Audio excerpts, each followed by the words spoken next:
पियर फराक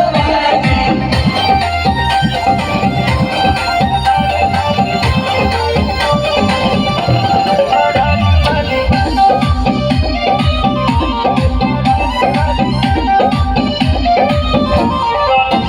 गलती से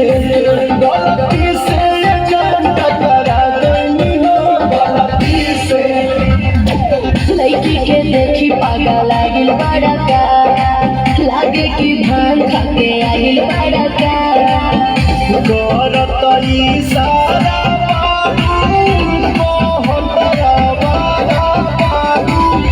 भड़केलू कइलो मजाक पियर फराक वाली अजब मारा तारुआ पियर फराक वाली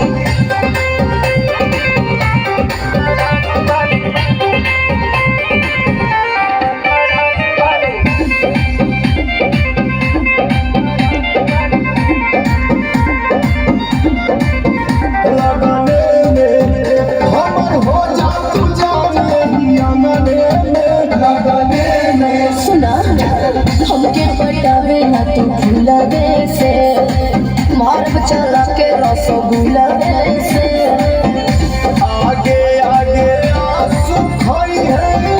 पीछे छुरी आंसू खोई है